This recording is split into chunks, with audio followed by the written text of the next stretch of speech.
team in Baikonur and from people all over the world, friends and family, everyone in my communities, people I didn't even know.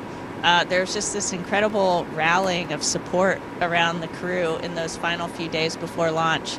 And I'd seen it for other crews, and I'd gotten to be a part of it for other crews, and getting to experience it for myself was just really special, and it was a feeling that I'm never going to forget. So that was amazing. And then the other part of it was just waking up on launch day feeling just 100% ready to go start this job and go do the job that was before me. It was a good feeling after 2 years of training, and all leading up to launch day, there's all these questions, and you're trying to look at things for the last minute and like take care of all the little last things. And so I wasn't sure what waking up that day would be, but I just woke up with a very clear mind and this sense that I was ready to go do this mission.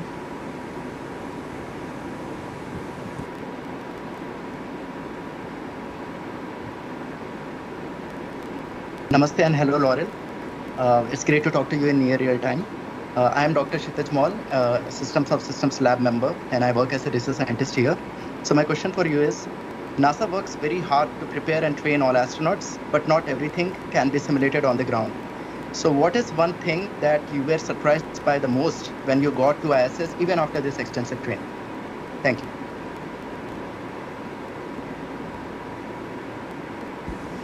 Thanks. Well, the one thing that NASA can't train us for, they do train us for everything, but they can't train us for microgravity. So when we first get to space, we don't know how we're going to feel or how we're going to react or really what it's like, when you're living and working in an environment where 1 minute you can be on the ground and 1 minute you can be working on the wall.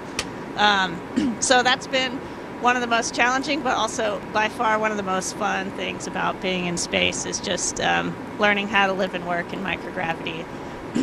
I thought it would get old, but every day I still have moments where I'm floating through a module and I'm just like, I can't believe this is real life. I'm just kind of floating here, and with just the tiniest push of a finger, you can send yourself in another direction.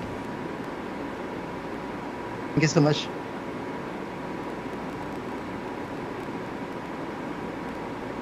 Hi, Laurel. My name is Robin, and I'm a junior in planetary science. And my question to you is, are you able to find room or time to be by yourself and unwind in such a limited space?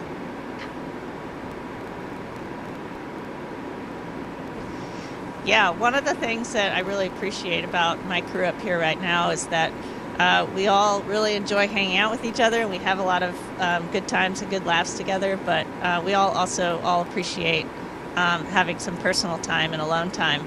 And you would think it's hard to find that space up here, but we actually do a pretty good job of it. We each have our own crew quarters, about a phone booth size space that we can close the doors and be by ourselves. And then there's also plenty of little nooks and crannies on space stations. So there's windows in the gym, or there's little spaces in the airlock or this module, so you can always tuck away somewhere if you want to read or write in a journal or just think about things or be on your own. Thank you.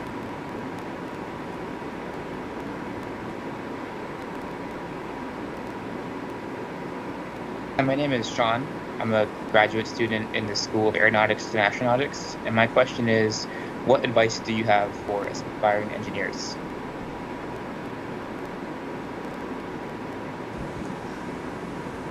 That's a great question. And first, I would say follow your heart and intuition when you're making decisions. Somehow they will take you in the right direction. Next, I would say learn how to communicate well and just how to be a good human. That's important no matter what you're doing.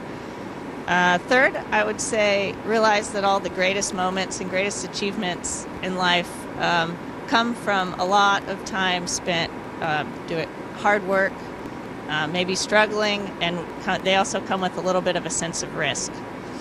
And then last, know that it's okay to make mistakes or fail. And everyone says that, and you're like, oh, yeah, it's okay. It's okay to fail. But until you really have failed or made a big mistake, it's hard to know how you'll react. And how you react in the moment and afterwards, and the time that follows, is more important, I think, than the mistake itself. Thank you. Hi, Laurel. This is Bhakti Patel, and my question is: has your world perspective changed since being in space?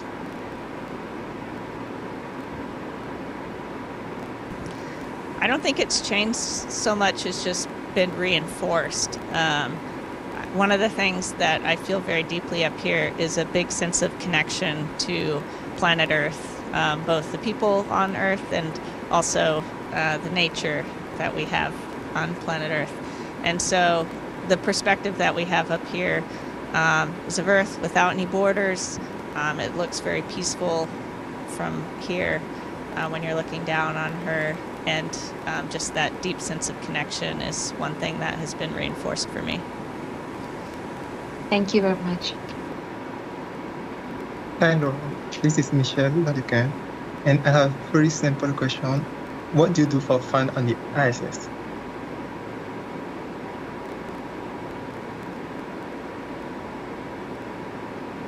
Say that. Could you repeat that one more time? Oh, yes. What do you do for fun on the ISS?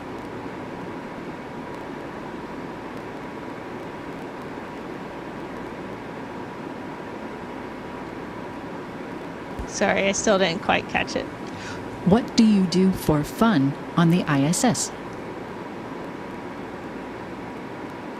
Copy. Sorry, I had to get a little closer to the speaker there. For fun, I spend a lot of time looking out cupola. I've developed an interest in photography, which is easy to do up here, so I spend a lot of time just looking at Earth and then also taking photos of Earth and space station and the stars. I also like to read a lot, so I've been doing a lot of that up here in my free time.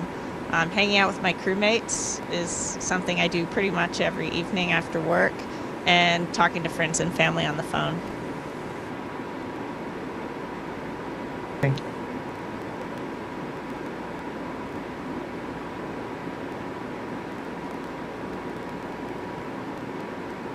That just about concludes our time with you. Is there anything else you wanted to tell us before we have to sign off?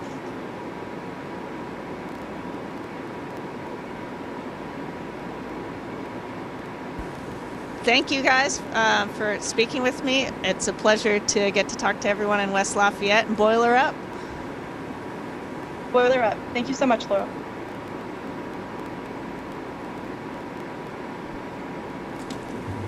Station, this is Houston ACR. Thank you. That concludes our event. Thank you to all the participants from Purdue University. For the ISS, we are now resuming operational space-to-ground communications.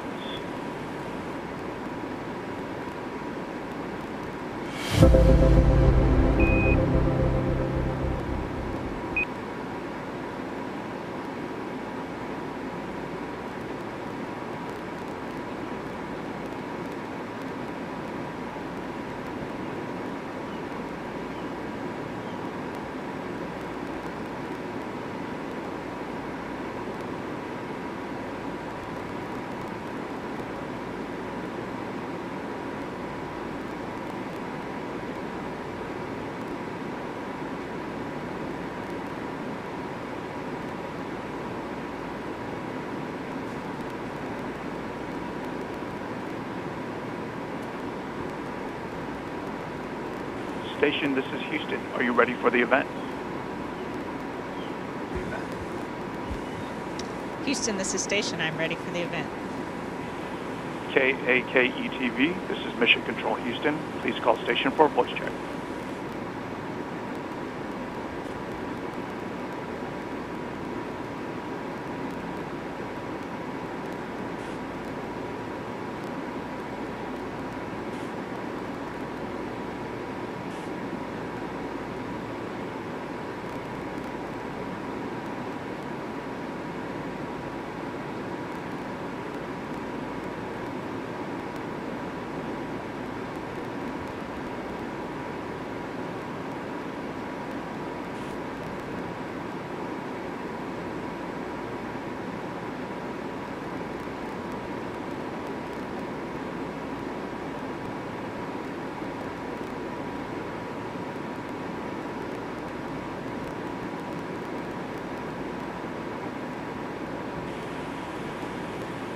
Control Houston on 2. Expect a comm check from the ground party in a few minutes.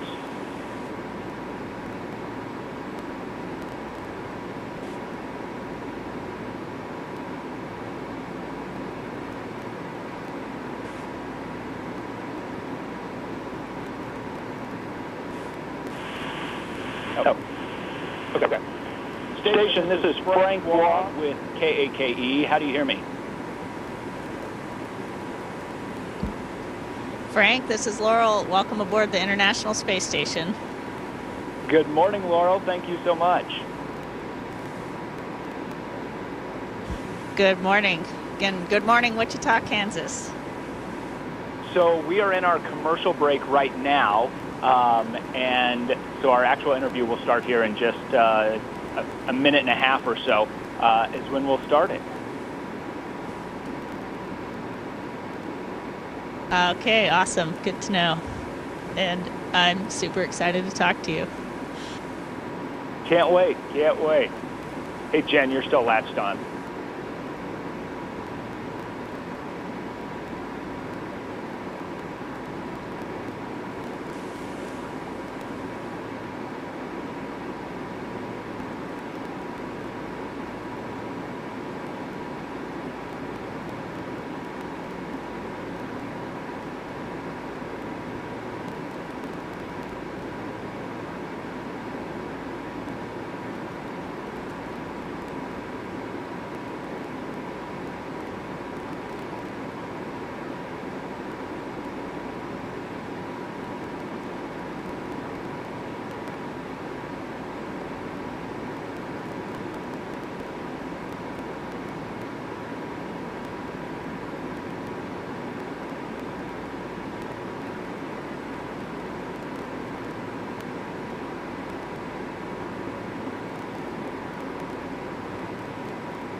Welcome back. We got a special guest joining us this morning on Good Morning K-Clan, University of Kansas alum, astronaut Laurel O'Hara on the International Space Station.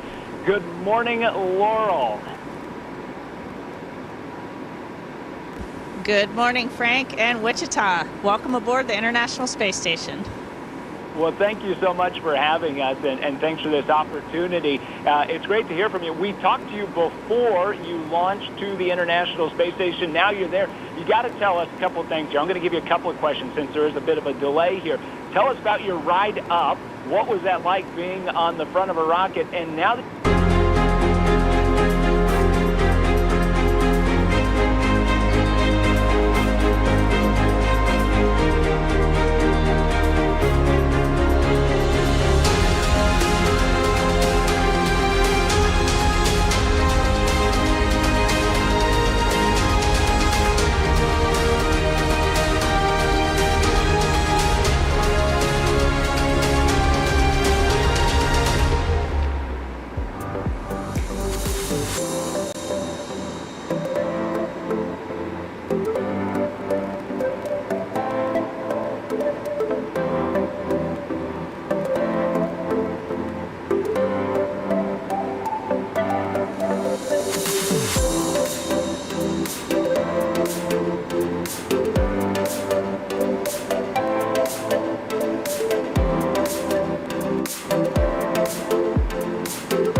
This is a live view of United Launch Alliance's new Vulcan rocket on Launch Pad 41 at nearby Cape Canaveral Space Force Station. It will launch a spacecraft that will land on the moon, making it one of the first lunar landings for the U.S. since the final Apollo mission over 50 years ago.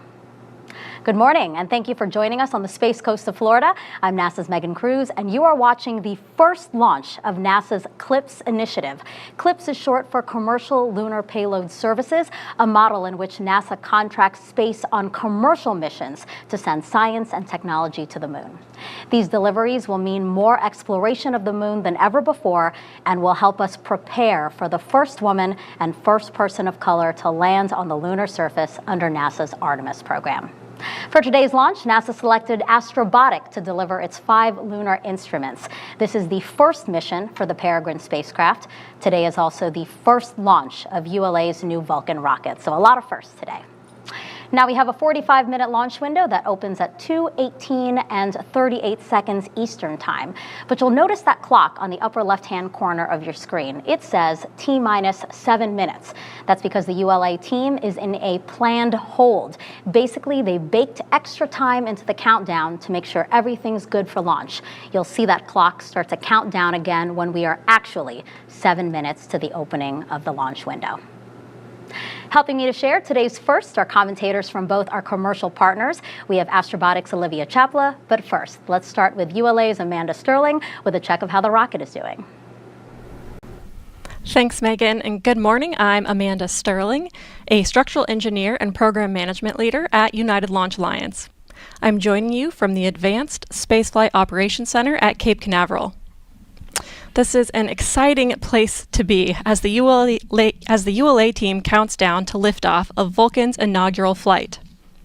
Right now, the Vulcan booster and Centaur upper stage are fueled while the launch team continues final preps. As Megan mentioned, the launch count remains in a planned hold. The ULA team is currently not working any issues, and we're on track for an on-time launch at 2:18:38 a.m. Eastern. Coming up, Space Launch Delta 45 will provide a final weather briefing in about 15 minutes. At the moment, our weather looks good, with just a 15% probability of violation through the 45-minute launch window we have available this morning. Now, I'll send it back to you, Megan. Thank you, Amanda. It's great to hear that 85% go for tonight. Now let's take a closer look at the Peregrine 1 spacecraft. It's about 6.2 feet tall and 8.2 feet wide, made mostly of aluminum and carbon fiber. The 4 landing legs have a honeycomb design on the inside to absorb Peregrine's touchdown on the lunar surface. Its solar panel is mounted to the top of the spacecraft. The payload decks at the center will carry 20 payloads from 7 countries. And finally, it has over 1 mile of cables and wiring. Our broadcast on NASA TV today will cover Peregrine separation around 3:09 a.m. Eastern Time, followed by acquisition of signals shortly after. For more on the company that built Peregrine, here's Astrobotics' Olivia Chapla. Thanks, Megan, and thanks to all of you for tuning in. I'm Olivia Chapla, and I can't tell you how pleased I am to be here representing Astrobotic as the Director of Marketing and Communications. We're a small but mighty team of about 260 people. Together, our real goal is to make space accessible to the world. And today, we are particularly focused on the moon. Astrobotic built the Peregrine spacecraft as part of our fleet of lunar landers designed to deliver cargo, called payloads, to the moon's surface. Over the past 3 years, I've watched the Astrobotic team build this Peregrine spacecraft launching today. I've been there alongside them during the long days, late nights, and for the ridiculously early mornings when we shipped Peregrine to Cape Canaveral in preparation for launch today. I am personally so excited to be here because this mission really marks the beginning of a historic time. The United States hasn't soft landed on the moon since NASA's Apollo program more than 50 years ago, and only a handful of countries have ever successfully landed on the lunar surface. Astrobotic's aim is to not only return the American flag to the moon again with Peregrine, but also to start regular commercial lunar deliveries to the moon's surface. Now, let's hear a little more from our founder and CEO, John Thornton. Astrobotic's goal is to make space accessible to the world, and what that means to us is making it possible for space agencies and commercial organizations, and ultimately the individual all around the world, to access the moon in ways that have never been possible before.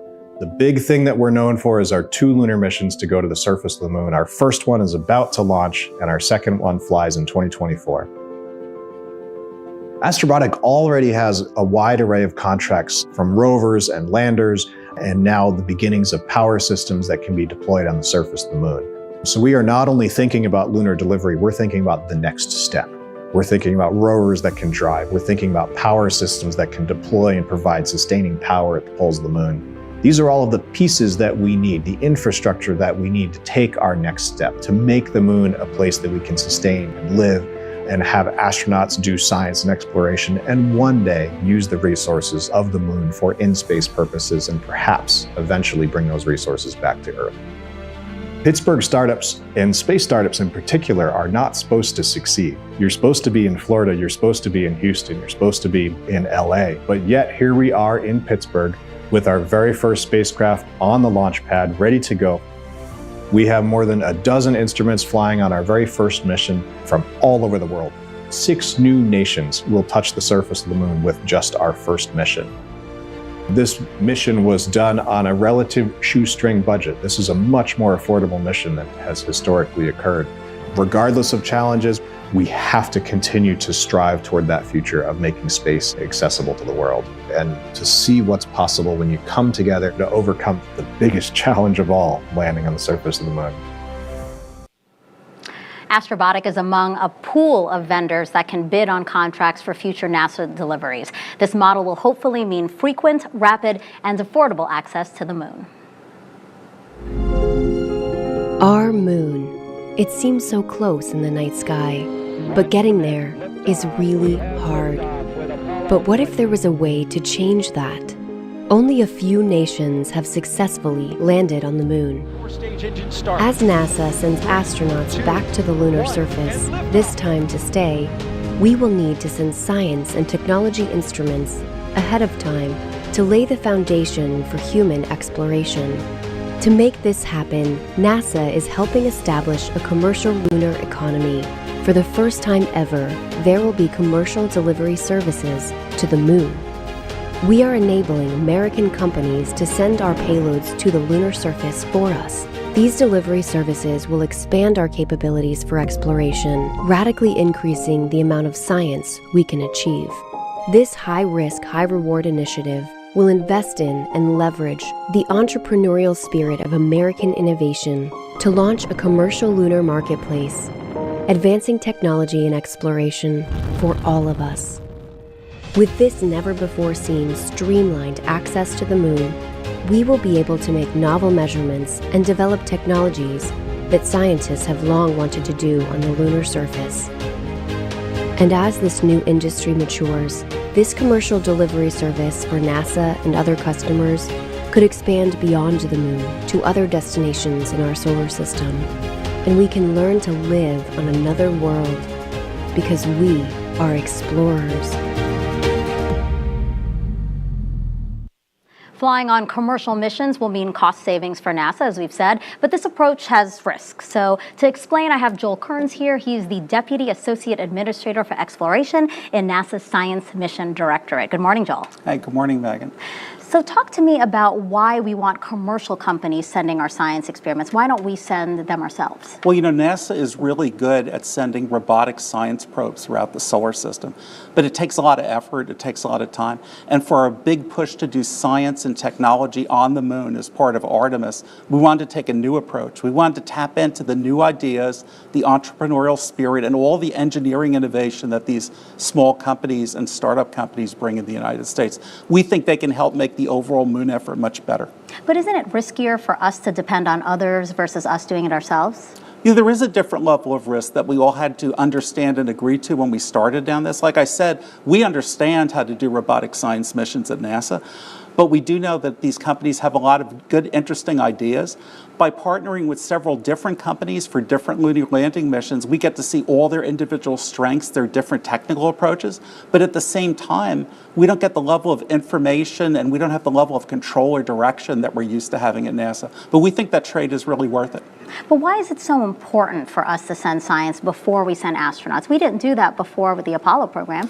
Well, it's been many decades since Apollo, and there were many, many unanswered scientific questions about the moon, not just about the moon itself, but how the moon is almost a time machine to look back to see what happened at Earth in the earliest ages of Earth. So, for example, we can do studies at the moon to try to determine when did all those last big meteor impacts take place? Because if we see them in the moon, they actually happened at the same time at Earth, maybe around the same time life was forming at Earth. You could also look at the moon, and we might be interested in using water ice that's at the south pole of the moon, we expect, for our astronauts in the future. But understanding how that ice got there, how that water got there in the first place, will help us understand how do we have water at Earth that we get to use today. Real quick, is there anything in particular that you are most excited about discovering on the moon? Oh, well, there's just so many things. There have been scientific questions for decades that people, scientists in the United States around the world, have been dying to get back to the surface of the moon to do. We've sent many probes that orbit around the moon, like Lunar Reconnaissance Orbiter, but they look at it from afar. This is going to be our first chance to go back and really make those measurements that really touch the surface and see what's really there. Joel, thank you so much. I know we have ambitious goals here at NASA. I can't wait to see what we do. Oh, thank you. This is an exciting day. Yes, thank you so much. All right, so let's head back over to ULA's Amanda Sterling for another update on the Vulcan rocket. Things continue to go as planned as we look forward to the launch of ULA's first Vulcan rocket. We're still holding at T-minus 7 minutes as part of our planned 60-minute hold, and the team is not working any issues at this time. The Vulcan booster is fueled to flight level with super chilled liquid oxygen and liquid methane. Soon, Centaur topping to flight levels will begin, and the ULA team is on track for an on-time liftoff at 2:18:38 a.m. Eastern. We're about 5 minutes away from Space Launch Delta 45's final weather briefing. At the moment, our weather continues to look good through the 45-minute launch window we have available this morning. The excitement is building here in ULA's Advanced Spaceflight Operations Center as we get closer to T0. Back to you, Megan. All right, we're about 35 minutes away to the opening of today's launch window. Inside Vulcan's payload fairing is Astrobotic's Peregrine spacecraft. Astrobotic is based in Pittsburgh, Pennsylvania, where folks there are laser focused on Peregrine right now. Right, Olivia? That is definitely right, Megan. I'm checking in on our Peregrine lunar lander with our mission control team right now. You can see them on screen. A reminder that our spacecraft is currently sitting in the top of ULA Vulcan's fairing. Our flight director is informing me that Peregrine is looking nominal, with temperatures currently at an expected 70 degrees Fahrenheit. We also monitor the environmental pressures around the spacecraft, and we're sitting at a good 14.7 psi. Things are looking good for launch. The spacecraft is currently powered off, but will automatically power on once it separates from Vulcan's payload fairing. And here you can just see the faces of some of the engineers who have worked many hours on Peregrine to get it to the launch pad today. Sitting in the middle left row is Flight Director Anders Solorzano. He is the acting flight director for this launch. And nearby is Alex Van Hoven. He is currently providing us updates on the spacecraft status. And Alex just informed me that the spacecraft is currently looking nominal. Temperatures and pressures are still as expected. As we continue to await launch, let's send it back to Megan at the host desk. Thank you, Olivia. Again, Peregrine is flying with 20 payloads today. 5 of those are NASA's, and throughout the show, we will tell you about each one, starting first with the Linear Energy Transfer Spectrometer, or LETS, from NASA's Johnson Space Center. I'm Nick Stoffel. I'm a physicist and professional engineer, science and operations lead for the LETS payload. The Linear Energy Transfer Spectrometer is a small, low-power radiation detector based on time-pix technology developed at CERN. It's similar to devices that we've flown on ISS and Artemis. The science we're expecting to get from the LETS detector is take that information and translate it from deposited energy in silicon, which is what we measure with this detector, into a more biologically equivalent value that we can utilize for crew protection. One of the key pieces, I think, that if we can capture would be outstanding is getting data from a radiation event, a solar storm on the moon. While crew are not there. That would be ideal from the standpoint of being able to get the data without putting crew at risk, and then utilizing that data to prepare for crew protection during the lunar operations. Now, NASA's Science Technology Mission Directorate had a hand in today's launch. So here with me now is Nikki Werkheiser, Director of Technology Maturation. Good morning to you. Good morning. So tell me how STMD, that's the shortened version of the directorate there, tell me how it invests in small business like Astrobotic. Of course. So the Space Technology Mission Directorate, our mantra is technology drives exploration. So if you're really going to create new disruptive technologies that change the world, you really have to work with a diverse group of individuals, and that means our small businesses, large businesses, international partners, other government agencies. Astrobotic is a shining example of that. STMD has been working with them for well over a decade. We've awarded over 40 Small Business Innovation Research Awards and our tipping points to develop new technologies for the mission. So is that essentially like seed money? Is that how to consider it? Yes, we're partners, right? We're partners in this. We say at Artemis, we're going together, and we mean it. We're invested hand in hand in this. And how have those financial awards, how have those helped Astrobotic? So, for example, not only do we have science and different payloads aboard the mission, but actually parts of the lander itself, like our navigation Doppler LiDAR that helps with the guidance, navigation, and control, terrain relative navigation that helps make sure that they can land in safe spots. The moon can be very treacherous. And also the axial thruster engines on the lander itself are brand new engines that have never been flown before that we're testing on the moon together. How does it feel to see technologies that your directorate developed, helping us get back to the moon? They're not words. I really get goosebumps. And the funny thing is, if you ask me, as it was a child, of course, it's the amazing engineering and science feats that we see happening. But as a child that was raised in a family of a small business, doing this together with small businesses, this being our NASA and going together to the moon, is really just incredible. Yeah, just what do you think about that? Again, that we're bringing in as many as we can with us back to You know what I think? I think that means success. I think it's going to require all of us and our mutual strengths to make it happen. Thank you, Nikki. I really appreciate you being here, and I hope you see a beautiful launch today. Me too. Let's go. All right, we're just about under 31 minutes to the opening of today's 45-minute launch window. After Peregrine 1 today, Astrobotic will deliver another payload for us, and that's our Viper rover later this year.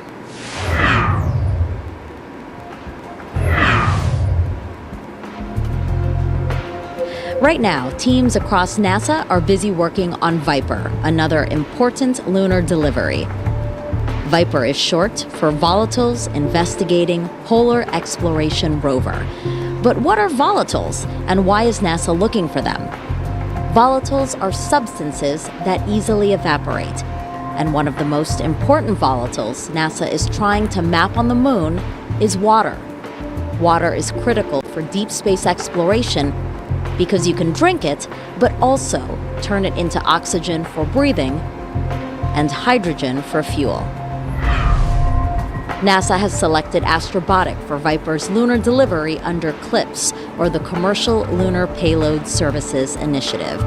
And when Viper gets to the moon, it will search for ice on and under the lunar surface near the moon's south pole. About the size of a small car, it has a drill and 3 science instruments. Together, they will work to uncover how frozen water got on the moon in the first place and what has kept it preserved over billions of years. This mission will help NASA understand the environment where we plan to send astronauts as part of its Artemis program, which will establish a long-term presence on the moon and eventually Mars. That's your Artemis Moon Minute. Our next Artemis mission is Artemis 2, which will send 4 astronauts around the moon. And work is already well underway on their ride, NASA's Space Launch System rocket. Right now, teams here at Kennedy are processing segments of the 2 side boosters. Each booster will stand about 17 stories tall and burn approximately 6 tons of propellant every second, producing 3.6 million pounds of thrust. We continue to march towards today's 45-minute launch window that opens at 2:18 and 38 seconds Eastern Time. The ULA team remains in a planned hold and right now working no issues. As for the Peregrine spacecraft, let's get another check of it from Olivia with Astrobotic. Thank you, Megan. As you may recall, we are currently only monitoring the spacecraft's temperature and pressure while it sits inside the Vulcan rocket's payload fairing. And we're checking in with my team members in Mission Control and Alex Van Hoven, one of our flight directors in the very back row. He is providing us updates directly. Our mission team confirmed the spacecraft's levels are nominal and we continue to be ready for launch. And I'd like to take this time to say a well-deserved shout out to the entire Astrobotic team in Pennsylvania, California, and even a few remote workers. I'm sure you're all watching right now, and we thank you for your continued commitment to this mission and to lunar exploration. We really, really couldn't have done it without you. Now, as we sit tight for launch, we'll continue to monitor Peregrine. For now, back to Megan at the host desk. A few minutes ago, I told you about NASA's LETS payload flying on Peregrine today. Now we'll learn about NIRVIS, or the Near Infrared Volatile Spectrometer System from NASA's Ames Research Center. Hi, my name is Tony Colaprit. I'm the lead scientist for the Near Infrared Volatile Spectrometer System, or NIRVIS. The NIRVIS instrument combines 3 observations. It has a spectrometer that tells us about the composition of the lunar soil.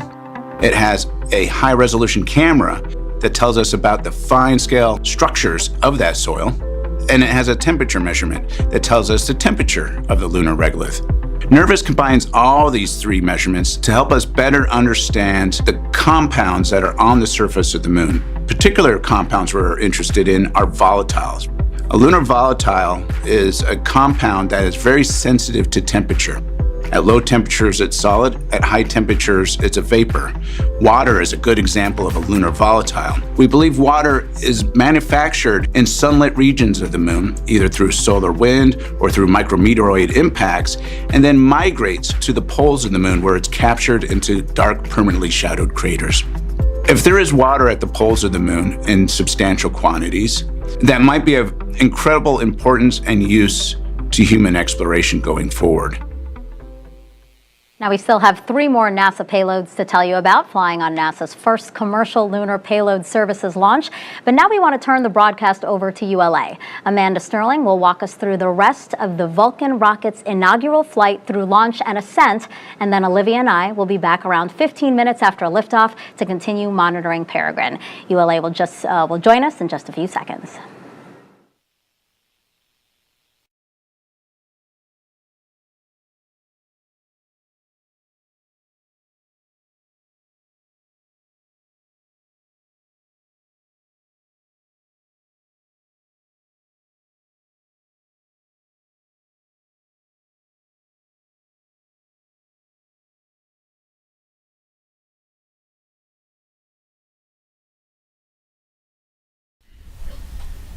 Good morning. I'm Amanda Sterling, a program management leader and your host for ULA's live coverage of the inaugural Vulcan launch. I'm joining you from ULA's Advanced Spaceflight Operations Center at Cape Canaveral Space Force Station in Florida. Thanks for staying up late or getting up early with us for today's exciting first launch, Vulcan's Certification Flight 1, or Cert-1. This is the first of 2 planned test flights to support full certification of the Vulcan rocket for U.S. government missions.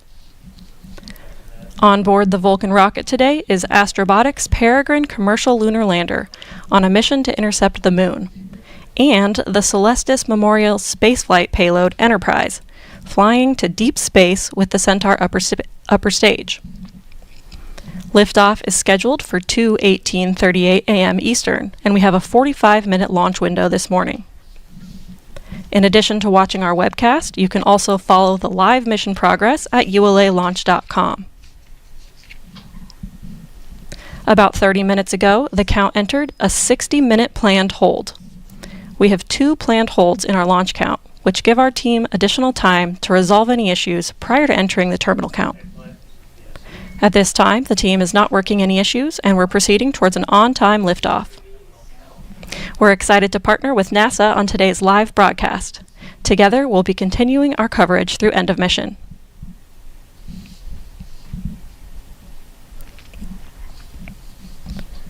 Building on more than 120 years of combined Atlas and Delta launch experience, ULA's Vulcan rocket introduces a balance of new technologies and innovative features to ensure a reliable and accessible space launch service.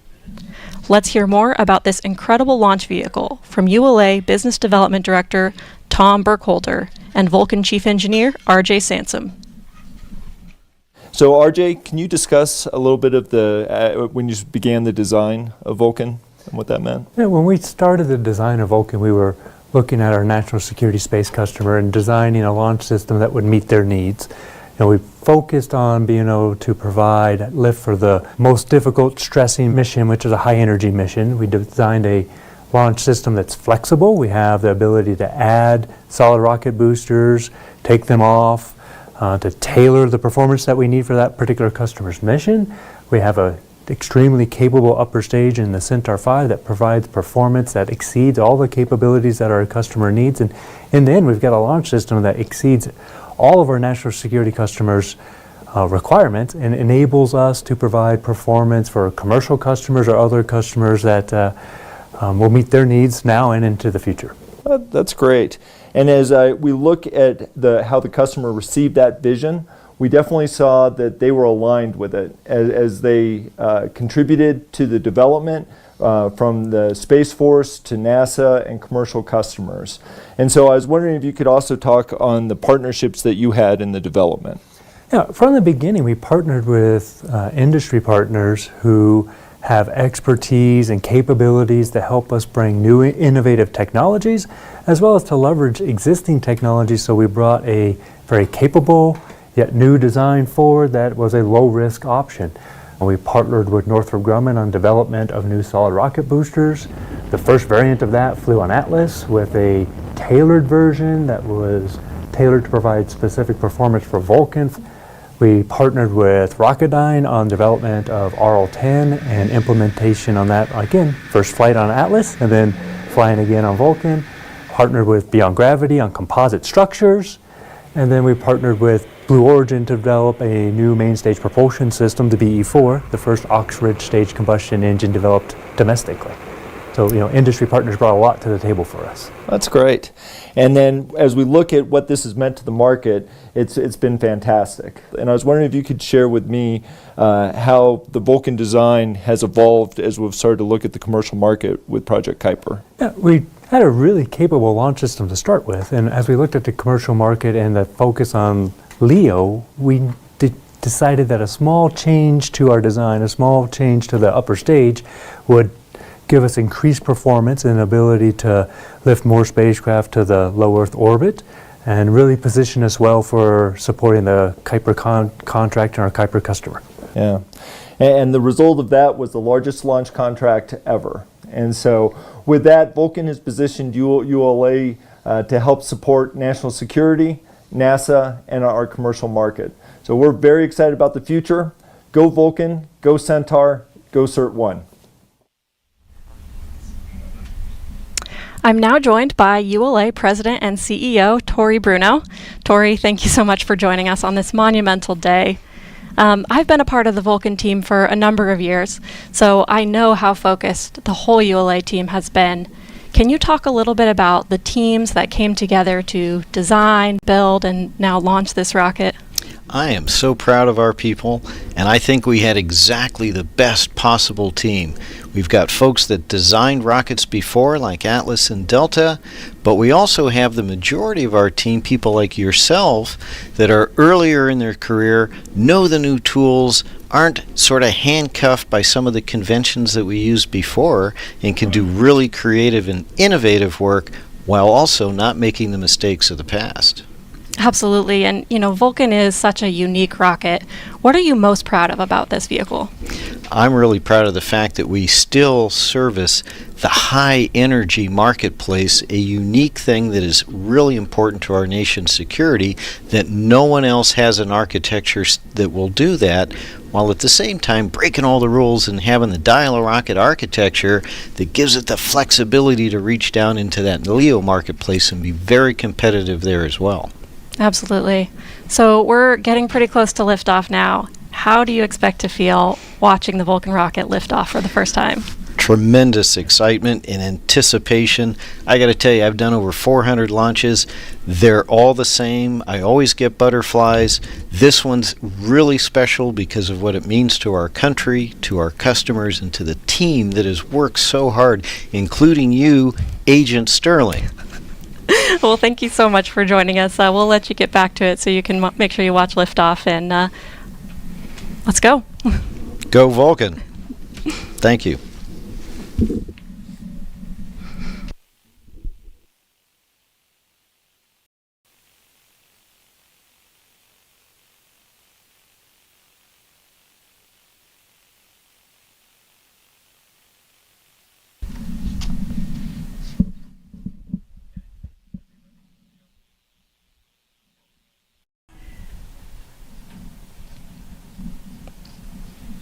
On board the Vulcan rocket today is Astrobotic's Peregrine commercial lunar lander.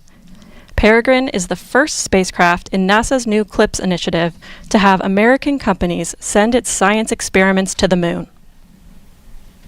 Astrobotic is a full-service lunar company.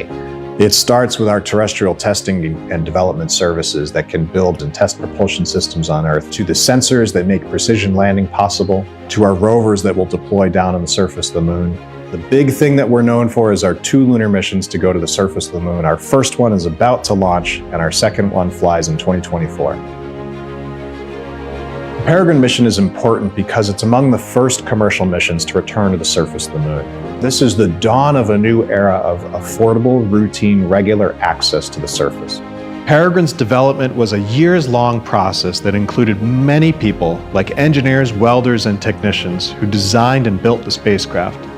To be on the pad today with our spacecraft strapped to a giant 200-foot tall launch vehicle, it's a little surreal. It's a moment I've been dreaming about, and this first mission is just our first step to make space accessible to the world, and it certainly will not be our last.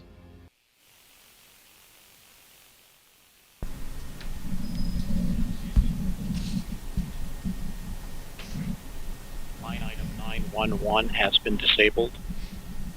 Roger. Also riding atop today's Vulcan rocket is the Celestis Memorial Spaceflight payload. Let's learn more about this mission. Celestis' Enterprise flight carries capsules containing cremated remains, DNA samples, and greetings from Celestis' clients worldwide. The capsules are integrated into 2 carriers that are mounted to the forward adapter on ULA's Centaur upper stage.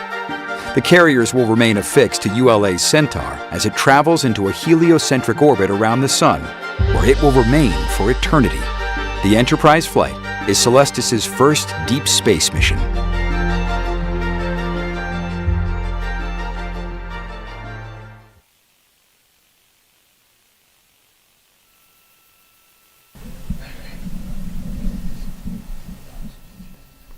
Flight Control LC. Go ahead, this flight control. Reduce Vulcan hydraulics to standby. Roger.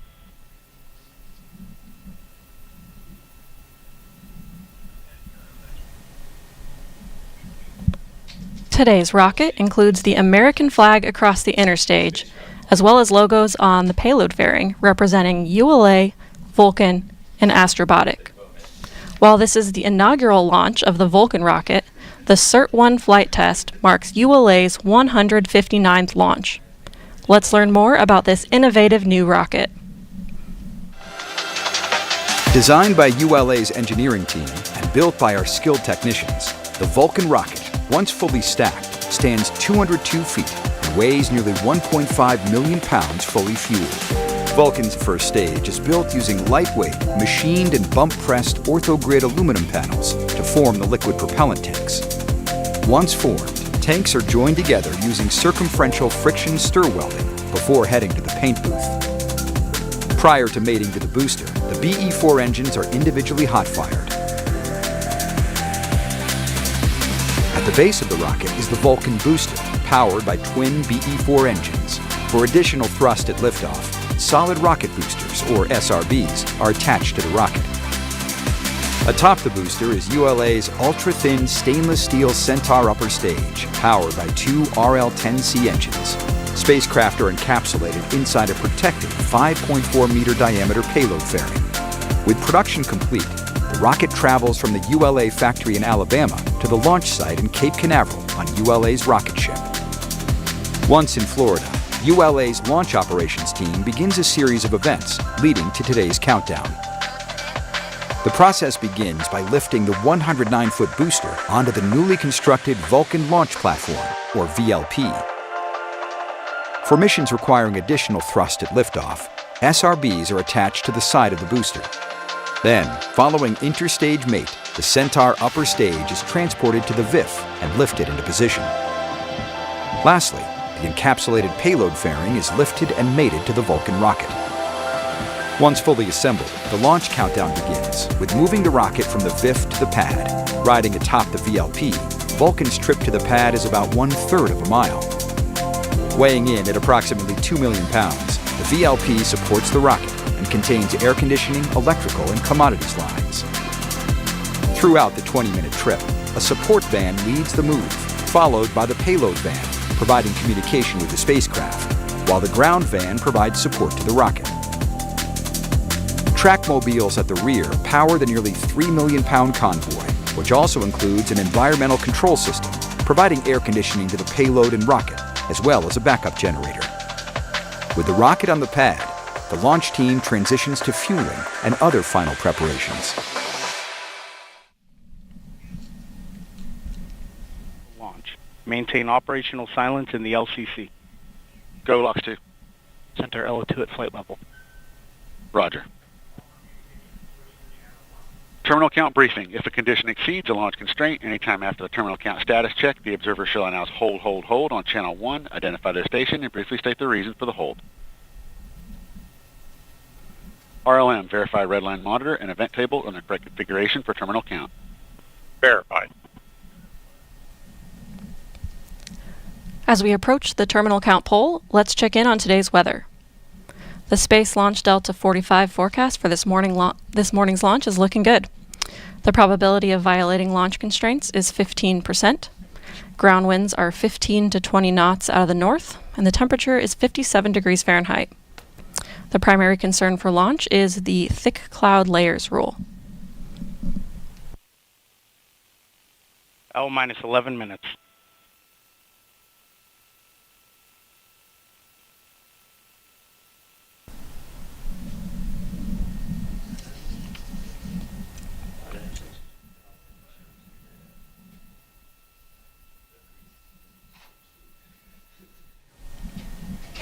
We remain in the planned 60-minute hold as we continue towards liftoff. In a few moments, launch conductor Dylan Rice will poll the launch team for the final go to pick up the count. 29 engineers and managers are polled for system status and readiness to proceed. This is the final status check for all Vulcan vehicle systems, ground systems, spacecraft, and the U.S. Space Force Eastern Range. The vehicle system readiness poll includes electrical systems, hydraulics, pneumatics, propulsion systems, flight control, and propellants. Let's listen in as Dylan Rice performs the final polling. Prior to the status check. L minus 10 minutes.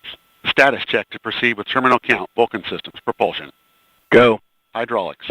Go. Pneumatics. Go. LNG. Go. LO2. Go. Water.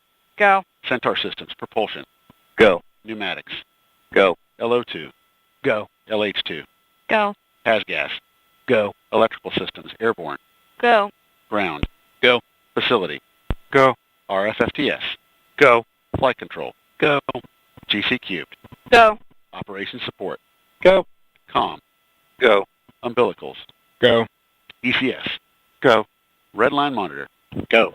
Quality. Go. Op safety manager. Go. ULA safety officer. Go. Vehicle system engineer. Go. Anomaly chief. Go. Range coordinator. Clear to proceed. Launch director. You have permission to launch. Proceeding with the count. ALC.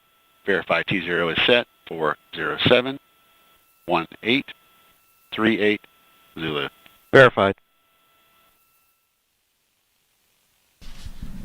Polling is complete and the team is go for launch. From T-minus 7 minutes until liftoff, you'll hear Dylan Rice and the team performing the final steps in the countdown procedure. Several critical activities occur in the final minutes before launch, including verifying fuel tank levels and pressures in the booster and Centaur, and arming the flight termination system. At T-minus 1 minute, the Range Operations Commander confirms the range is in a green condition for launch. At T-minus 25 seconds, you'll hear Go Vulcan, Go Centaur, Go Peregrine. This is the final status check of rocket and payload readiness. At T-minus 7 seconds, Rofi sparklers will ignite, followed a second later by initiation of the launch pad water deluge system. At T-minus 3 seconds, the main engines ignite. Then, after seeing Vulcan's first ever liftoff from Slick-41, you'll begin hearing flight commentator Rob Gannon providing launch vehicle ascent data.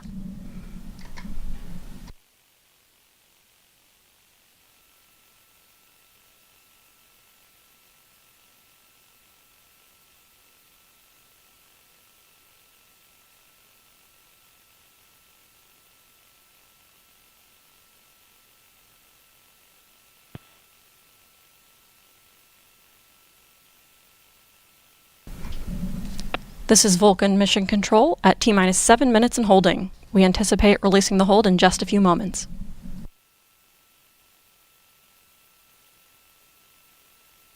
On my mark, the time will be T-minus 7 minutes and counting. 3, 2, 1, mark. 6:55. Ground pyros enabled. The countdown clock has resumed, and we are go for launch at 2:18:38 a.m. Eastern.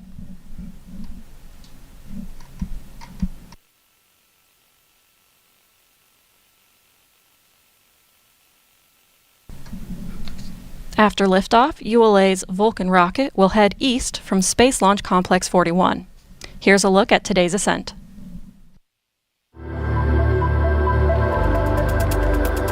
Following final confirmation of rocket and payload readiness, 2 GEM 63XL solid rocket boosters, and twin BE-4 engines produce more than 1.7 million pounds of thrust to lift ULA's Vulcan rocket away from Cape Canaveral's Space Launch Complex 41. Shortly after liftoff, the rocket begins a pitchover to attain the proper flight path while minimizing the dynamic pressure it experiences during flight. Vulcan then reaches Mach 1, the speed of sound. With the ability to add 2, 4, or 6 solid rocket boosters, or SRBs, Vulcan can be precisely configured to take any mission to space, from low Earth orbit to Pluto and beyond. These boosters augment the rocket's total thrust at liftoff, adding approximately 460,000 pounds of thrust per SRB. With their propellant expired approximately 90 seconds into ascent, the SRBs burn out, followed by jettison. Jettison time is variable, occurring between 100 and 150 seconds after liftoff, depending on mission requirements. Vulcan's guidance system then activates to steer towards the precise target in space. First stage flight continues as the rocket crosses the Kármán line, entering space. With the majority of propellant expended as Vulcan fights against the force of gravity, the BE-4 engines shut down, and the booster stage separates. With the rocket now weighing less than 10% of what it did at liftoff, dual RL-10C engines on ULA's Centaur upper stage ignite. Spacecraft are encapsulated inside a 5.4-meter diameter payload fairing, which provides a protective environment during ascent. Following Centaur engine ignition, the payload fairing is jettisoned. With the first burn complete, the Centaur engine shuts down for a coast phase. Centaur flies a short, medium, or long coast, which is determined by launch day. Further into flight, Centaur ignites for a second burn, powering the vehicle into a translunar injection orbit. Following the second main engine cutoff, ULA Centaur places Astrobotic's Peregrine lunar lander into a highly elliptical orbit, more than 220,000 miles above Earth, where it will intercept the Moon. Following delivery of the Peregrine spacecraft, Centaur comes alive for a third and final burn to reach a heliocentric orbit around the Sun. Centaur completes the Cert-1 mission by carrying Celestis' Memorial spaceflight payload into deep space. Known as the Enterprise flight, this mission includes 234 flight capsules containing cremated remains, DNA samples, and messages of greetings from clients worldwide on an endless journey in interplanetary space beyond the Earth-Moon system to orbit the Sun forever.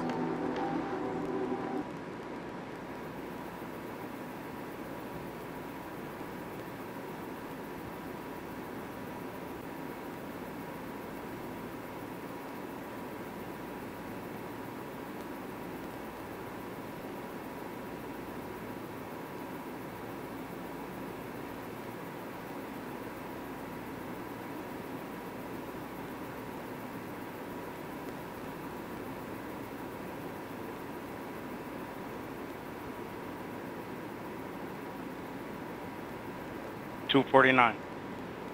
FTS internal.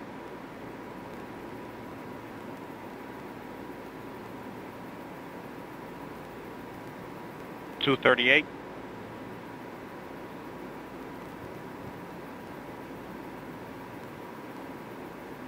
$230. CLO2 PLP started.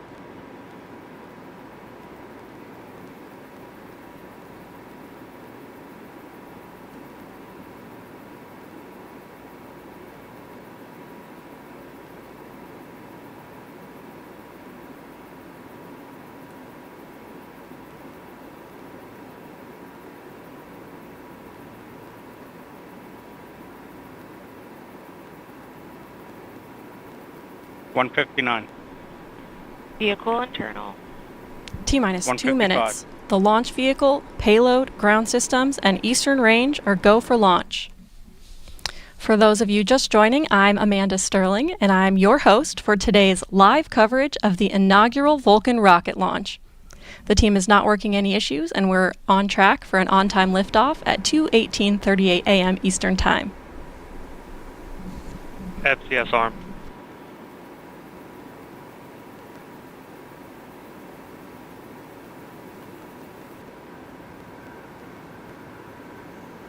120. SCS count started.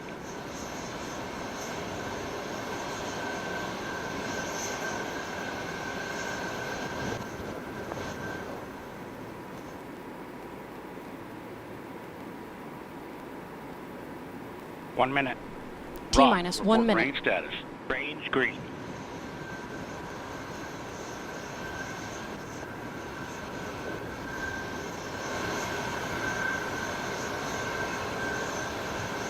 .45. Vulcan tanks at step 3.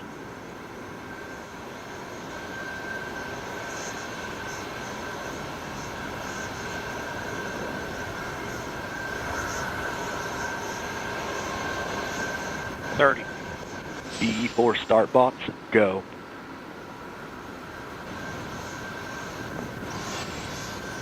Status check. Go Vulcan. Go Centaur. Go Peregrine.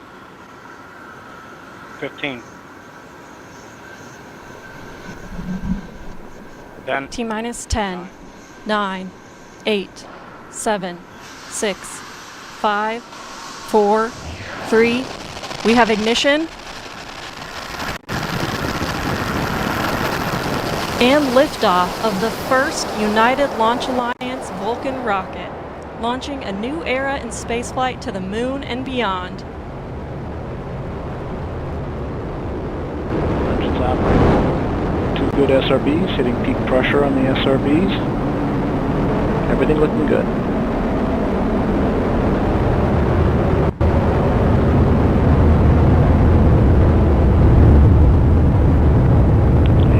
Pitching out programs in, coming into normal rates for that event. We have good hydraulic pressure on both engines, good chamber pressure on both engines, everything looking good.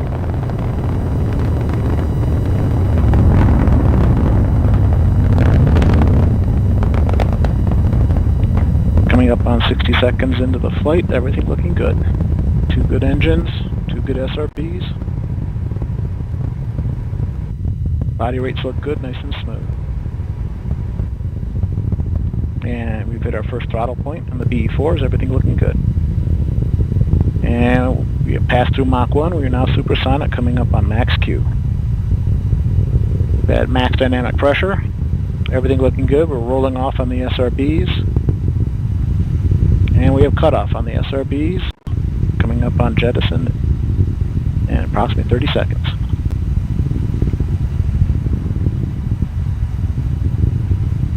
.15 seconds to SRB jet, BE4s continue to operate nominally.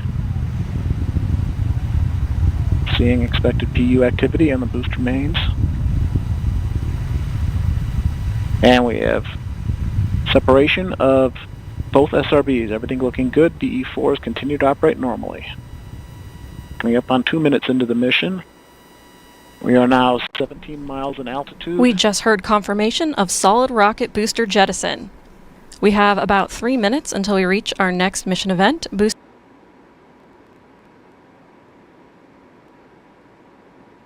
engine cutoff.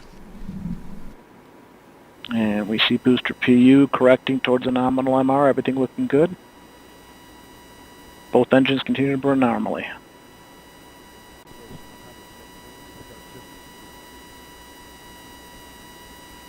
And we now weigh approximately half of our liftoff weight. Everything looking good.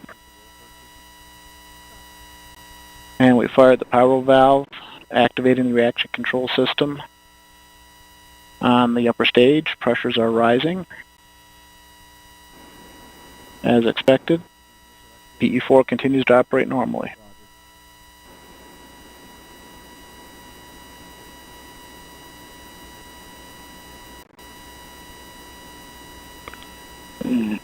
Vehicles continue to fly down the center of the range track, everything looking good.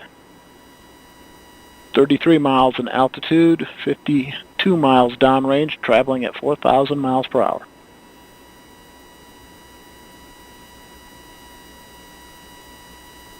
Continue to see excellent performance out of the BE4s. Chamber pressure nice and smooth.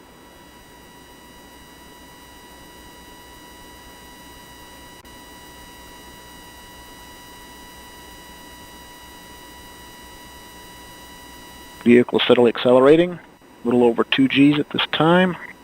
Good body rates. Nice and smooth operation of the booster. 47 miles in altitude, 95 miles downrange at 5,500 miles per hour. Engines continue to burn normally. Everything looking good.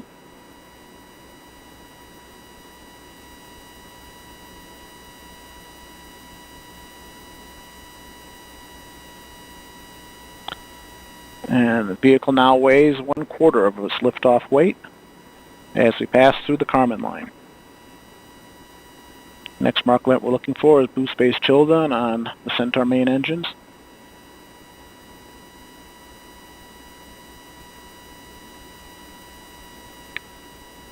Booster mains continue to operate normally.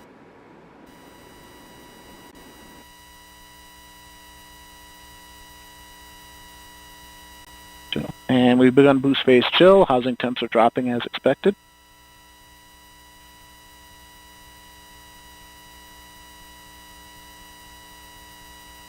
Coming up to the end of boost phase, approximately 10 seconds to BECO. Throttle down in preparation for BECO. We've completed boost phase chill down, and we have cutoff. Coming up on Vulcan Centaur separation. We have Vulcan Centaur separation. Everything looking good. Coming up on the Centaur phase.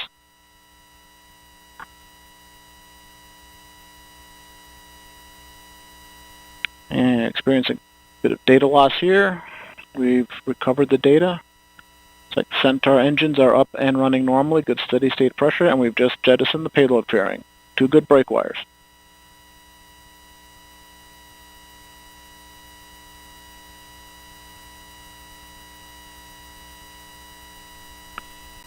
And good steady state operating levels on the Centaur mains. 2 good engines. Gone to open loop control on Centaur PU. This is Vulcan Mission Control at T plus 5 minutes 57 seconds. We just heard flight commentator Rob Gannon confirm the successful completion of the early phase of today's flight, and all systems continue to operate nominally. Our next event, main engine cutoff, will occur in about 10 minutes. While we wait, I'm joined by Amanda Piketty, ULA Director of Vehicle Upgrades. Amanda, thank you so much for joining us, and I know it's still early, but congratulations. Thank you. You as well. This is amazing. How did it feel to watch the Vulcan rocket lift off for the first time? Oh, just absolutely amazing. I didn't expect it to be the way it was. It just, my heart is still pounding. It was excellent, and just I'm so proud of all the work that the team did to get where we are today. Absolutely, and developing a new rocket is an enormous endeavor of which you were a huge part. Again, we're still early, but how do you imagine the whole Vulcan team is feeling right now? I feel like they have to be the same way, you know, smile ear to ear. I know the team is at all our sites, friends and family. They've been supporting us for many years to get to where we are, so I'm sure they are jumping up and down just like me. It's been amazing. How is the Vulcan rocket going to change the industry? Yeah, that's a great question. So Vulcan is very much based on our heritage rockets, the Delta IV and Atlas V vehicles, but we've brought in a lot of new innovation and capabilities that are going to allow us to even better support our warfighters, exploration, as well as connecting the world. And the great thing about Vulcan is it's highly versatile, meaning we can use that vehicle to do anything we want, allows for affordability for anybody who needs access to space. Absolutely. And so this is the first certification flight. What are the next steps for Vulcan after this? Yeah, so with the first flight, we are well under the way from a certification perspective. We do have a second flight that we'll need to do here later this year. Once that completed, we'll have about 2 months or so of post-flight data testing, and then at that point we will be certified by the U.S. Space Force, and we will be ready to fly all of their important payloads for them. Awesome. Well, again, thank you so much for joining us, and we'll let you get back and watch the next mission events. Congratulations again. Thanks, you too.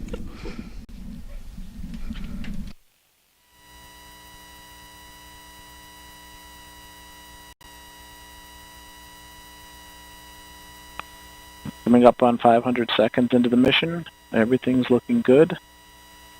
Continuing to burn Centaur. Body rates look right as expected. Steady acceleration, just under half a G. And we are now 235 miles in altitude, 836 miles downrange, traveling at 11,150 miles per hour.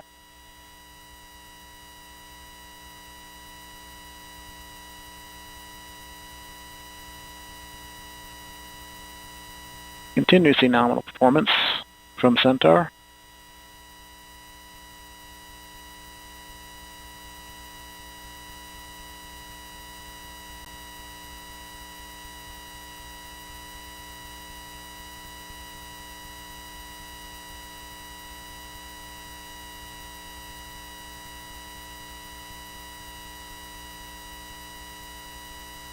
And approaching the halfway point of this first burn of Centaur, everything looks good.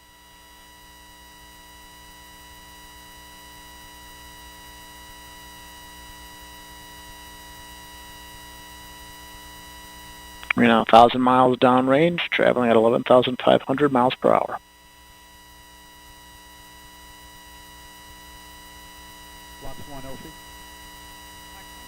Secure lower catwalk.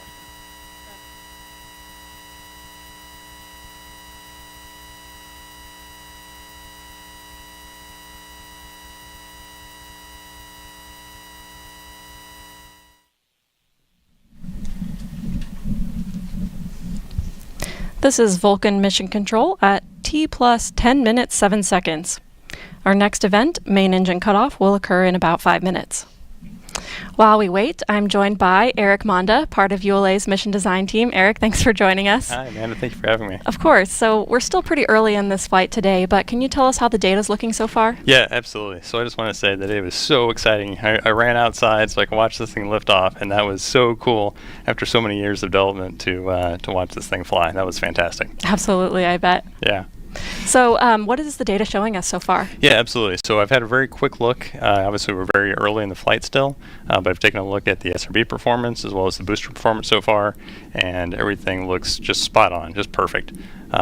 Fortunately, we've had a lot of these systems on Atlas and Delta for a long time, and so we have a lot of flight data to anchor our models, and everything is lining up just like we would expect. Awesome. Yeah. So a lot of the audience has seen us switch from this live view of the launch from our rocket cam to this animated representation of the vehicle in space. Can you talk a little bit about why we make that switch and how this visual is populated? Yeah, absolutely. So when we first lift off, we have a feed directly from the cameras that are on the rocket back to the launch site here. And so with that, we can get the video feed that we need in order to provide those images. As we get further downrange and we go over the horizon, we no longer have that direct link, and so we rely on NASA's TDRS system to send telemetry from the vehicle back down to us on the ground. In that telemetry data, we get information like position and attitude and velocity, and so we use that to drive the animations you see here. Okay, so we're looking at real data, what's happening, it's just a graphic of it instead of the real thing. That's exactly right, yes. Awesome, that's really cool. So, today right now we're in the first of 3 Centaur burns. Can you talk a little bit about why we need 3 burns and how we use those 3 burns to complete our mission today? Yeah, absolutely. So the first burn performs our injection into low Earth orbit. Unfortunately, if we just continue that burn from that point in time, we wouldn't necessarily be aligned with where we need to be in order to get to the moon. So what we do after we get to low Earth orbit is we shut those engines down, we coast around until we get to the right spot to do that, and then we light those engines up again. When we do that and complete that burn, that will allow us to send the Astrobotic Peregrine lander onto the moon. So we shut those engines down again. We are ready to do that, and then start them up one more time in order to do the third burn. And that's what's going to take Celestis' Enterprise mission out to deep space. So let's talk a little bit about where these things happen. Mm-hmm. We're going to go ahead and shut down the main engines on the Centaur when we get about halfway across the Atlantic Ocean, and then we're going to coast the rest of the way across the Atlantic Ocean, across Africa, and go ahead and start the engines up again when we get to Madagascar. And that's where we'll do the second burn, and then we coast again until we get about to Papua New Guinea. And when we get over Papua New Guinea, that's where we'll go ahead and do that third and final burn. Okay, so you mentioned a couple of these key milestones that are ahead of us.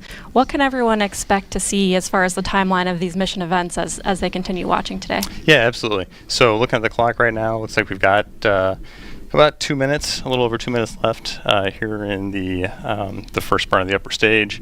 We're going to coast for about 30 minutes after that, as we do that coast across the Atlantic Ocean and across Africa. The second burn will be about 4 minutes long, and then we'll have another coast for 30 minutes before we have a pretty short, about 20-second burn for the final burn. Once we've done that, then we've got some engineering demos we're going to do before we finally safe the stage and shut everything off. And then about 4 days later is when the Centaur will leave the Earth-Moon system and be off on its way to deep space. Awesome. Well, thank you so much for sharing that with us, and thanks for joining us today. And we'll let you get back to watching those next events. Absolutely. Thanks so much, Amanda. Thanks.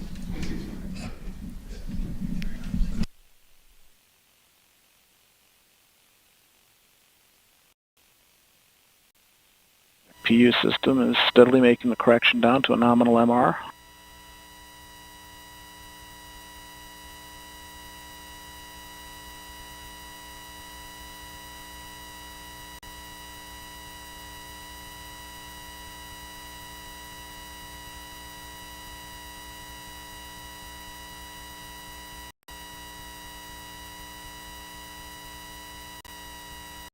Or 1 minute, D'Amico. Both engines firing normally.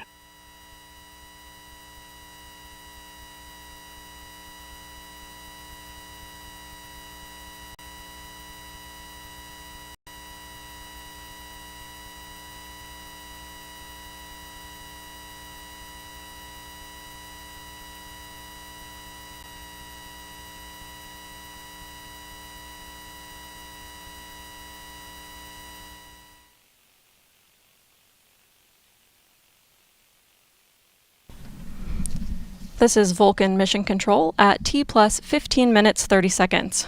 We are approaching the first main engine cutoff. Let's listen in. Coming up on MECO 1.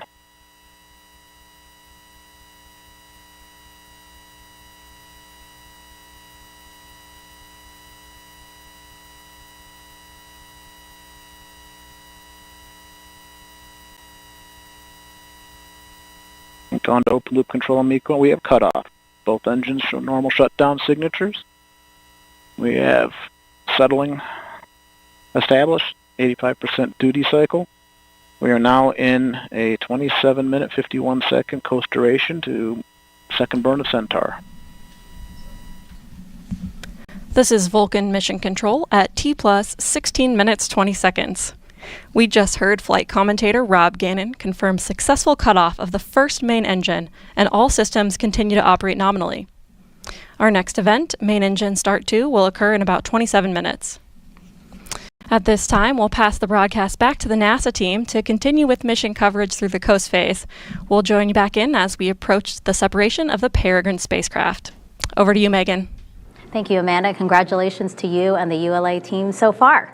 If you're just joining us, welcome to the Space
until the Peregrine spacecraft separates from Vulcan's Centaur upper stage. We're going to go back to ULA for that milestone, but before that, another quick status update on Peregrine from Olivia.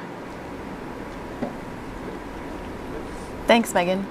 And now I'm checking in on Astrobotic's mission control team. In about 20 to 30 minutes, they're expecting Peregrine to power on and then try to communicate with them on the ground. Peregrine will establish ground communications with NASA's Deep Space Network, and then we will begin receiving telemetry. As we wait for those milestones, here's an in-depth look at the inner workings of the Peregrine lunar lander. And now we'll take a look at the Peregrine spacecraft. You'll notice that we've removed the MLI or multi-layer insulation so we can better see the inside of the spacecraft. Throughout Peregrine's journey, they'll keep an eye on the spacecraft's temperatures, pressures, power levels, and communications system. Solar panels at the top of Peregrine charge its batteries to power the spacecraft. Moving down towards the center of the spacecraft are the payload decks. You'll notice the decks have a unique isogrid pattern that we've used as an inspiration for a lot of our graphic design for the mission. This structure pattern optimizes the sturdiness of the payload decks while also minimizing its weight. Affixed to these decks are all 20 payloads. 20 individual pieces of cargo from 7 different countries are aboard these 2 main decks. Peregrine has 12 attitude control system engines, called thrusters, that are used to orient the spacecraft. You can see 4 large propellant tanks filled with monomethyl hydrazine and multiple mixtures of oxygen-nitrogen, or MON, as oxidizer. Mounted to the bottom of the spacecraft are 5 main engines that will slow the craft down as it approaches the lunar surface. These engines use a hypergolic bipropellant pressure-fed system. Believe it or not, Peregrine will use the majority of its fuel in the last 15 minutes of the mission as we attempt a soft landing on the lunar surface. Peregrine has 4 landing legs attached to its base. These legs have a honeycomb structure on the inside that will crush to absorb the impact of Peregrine landing on the lunar surface. Peregrine is designed for an autonomous landing. That means it will use complex computing and a suite of sensors instead of human pilots. There are 2 antenna relays and a high-power transponder to relay communications between the spacecraft and the Astrobotic team. The relay will connect Peregrine with NASA's Deep Space Network, or DSN, utilizing the same dishes that communicate with the James Webb Space Telescope as well as other historic missions. And the last major feature of Peregrine is something you can't see. It's the hundreds of people who have worked on, tested, and gotten the spacecraft to the launch pad today. A shout out to the team we like calling the Astrobots, and a shout out to our payload customers who are sending their items to the moon with us. Your continued commitment to science and lunar exploration is important for humanity. The Peregrine lunar lander has 20 pieces of cargo called payloads aboard. You can find the full manifest on the Astrobotics website, but here is a look at a few of the payloads. IRIS rover. This is a student-built rover with a mission to take photos and send them back to Earth as it drives across the lunar landscape. Once Peregrine lands on the moon, IRIS will deploy to the surface to begin its mission. And here we have another Carnegie Mellon University payload called Moonark. Moonark is seen as a cultural museum to the moon. Comprised of 4 independent chambers and weighing a combined total of 10 ounces, it contained hundreds of images, poems, music, nano-objects, and earthly samples. Next, we have Colmena, a fleet of micro-rovers and the first Latin American scientific instrument ever sent to the moon. Consisting of 5 small rovers, it will demonstrate a coordinated moon exploration. Lastly, we have the DHL Moonbox. Former astronaut Richard Garriott and thousands of others from around the world have sent small mementos to link life's meaningful moments with our nearest celestial neighbor. Now, this is just a snippet of the 20 payloads aboard Peregrine. Again, you can find the full list on Astrobotics' website. Now back to Megan. We are now less than 10 minutes away from Peregrine separation, so let's get back over to the ULA team and Amanda Sterling to take us through that. Thanks, Megan, and thanks to those of you who are still following mission progress of ULA's Vulcan Cert-1 flight. For those who are just tuning in, I'm Amanda Sterling, and I'm here at ULA's Advanced Spaceflight Operations Center at Cape Canaveral Space Force Station in Florida. ULA's inaugural Vulcan rocket lifted off on its first flight test at 2:18:38 a.m. Eastern, and all systems continue to operate nominally.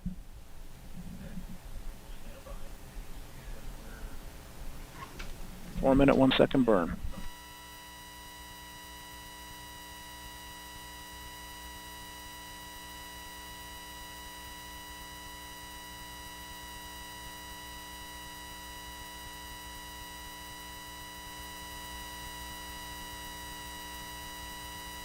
And we've begun pressurizing the propellant tanks in preparation for second burn.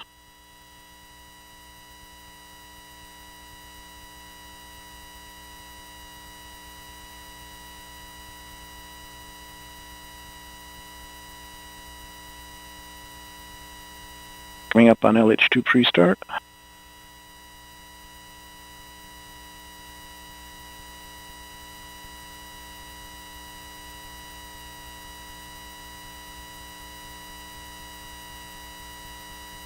LH2 pre-start.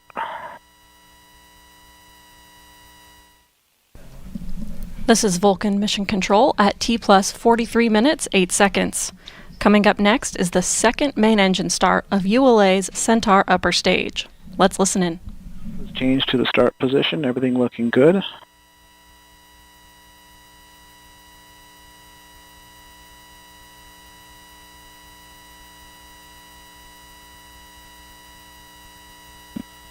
About 15 seconds to mess.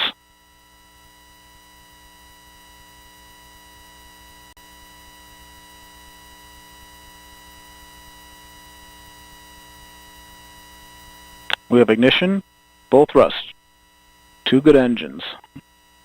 Everything looking good.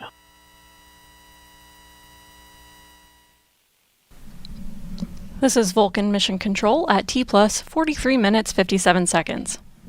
As we approach Peregrine separation, let's learn more about the first spacecraft to launch in NASA's new CLIPS initiative to have American companies send its science experiments to the moon. Astrobotic is a full-service lunar company.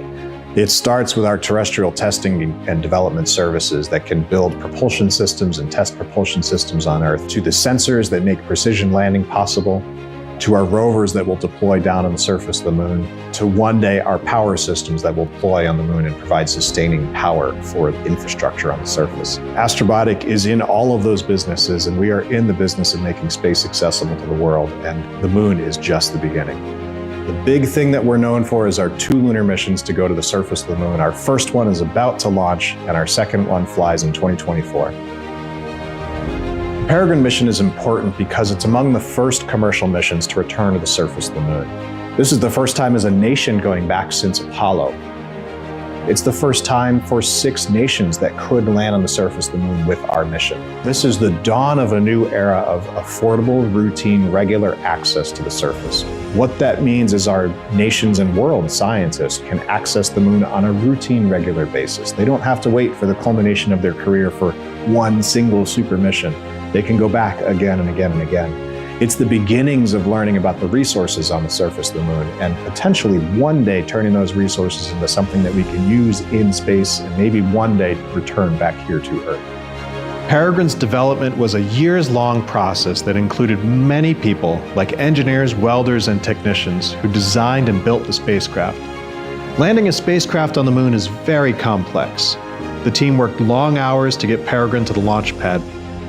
To be on the pad today with our spacecraft strapped to a giant 200-foot tall launch vehicle ready to blast into the heavens it's a little surreal. It's a moment I've been dreaming about for 16 years. And to see it all on one rocket, it's terrifying and exciting and thrilling all at once. Our Peregrine lunar lander starts its journey to the moon in Florida on a Vulcan launch vehicle. That will blast us into translunar injection, heading us straight out to the moon, where we will enter lunar orbit and start our descent down to the surface. At this point, engines are firing, all eyes are tuned in, and as we soft touch down on the surface of the moon, that marks the beginning of our surface operations and our payloads deploying. As a nation and as a company, as individuals, we all persevere to overcome challenges, and we're going to continue to do that. And this first mission is just our first step, our first attempt to make space accessible to the world, and it certainly will not be our last.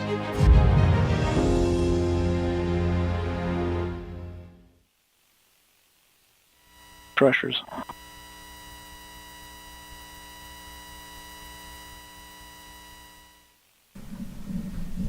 This is Vulcan Mission Control at T plus 47 minutes 8 seconds.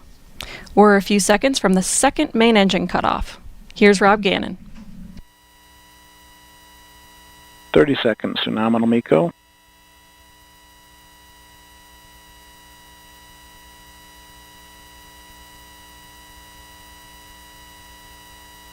Seconds.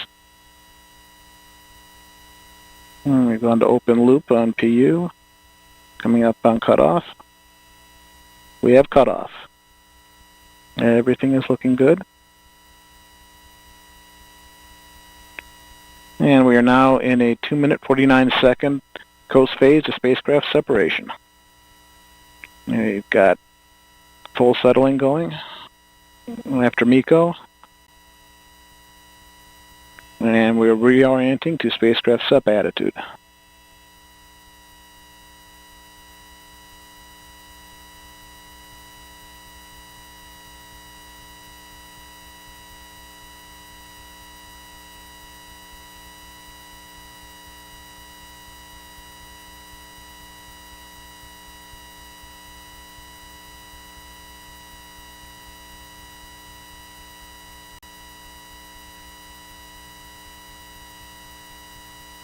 And continue to maneuver to our MES-2 attitude.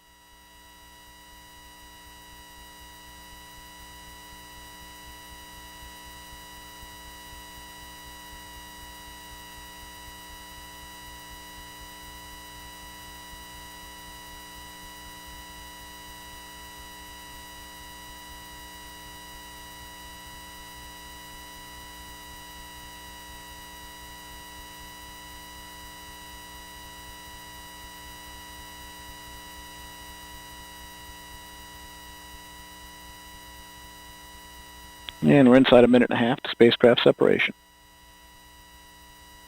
Body rates are nulling out.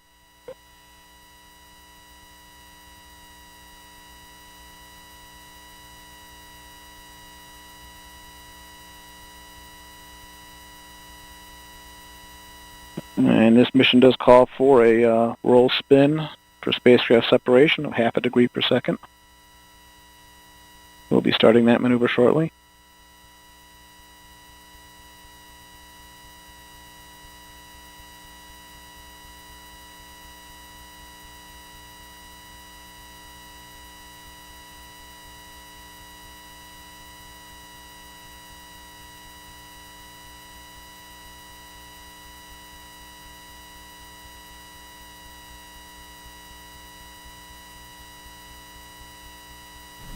This is Vulcan Mission Control at T plus 50 minutes 10 seconds.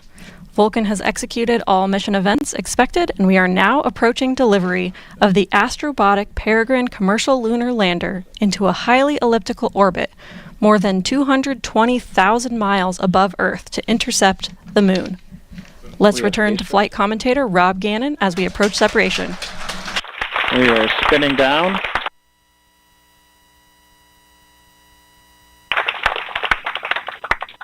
And we are now in a 28-minute coast period, the third burn of Centaur.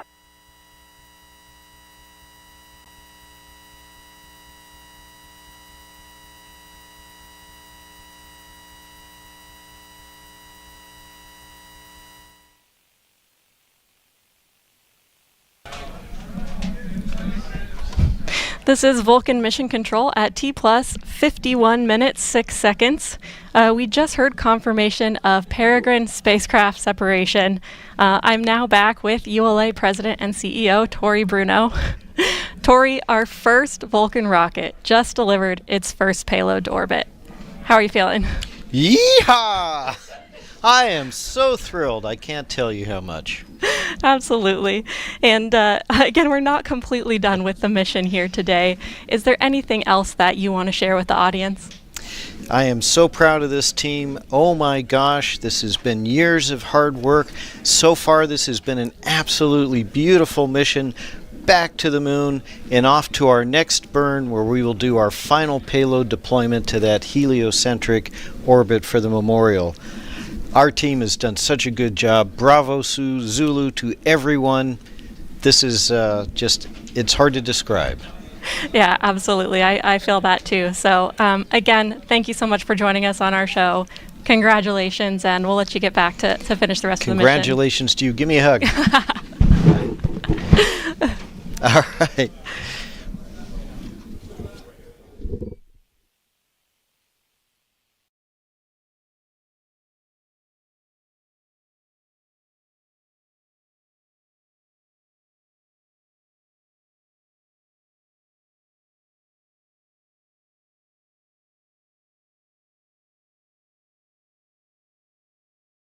Minutes, 40 seconds.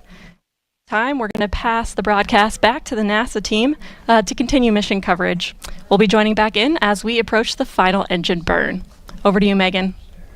Thank you, Amanda, and well done, ULA team.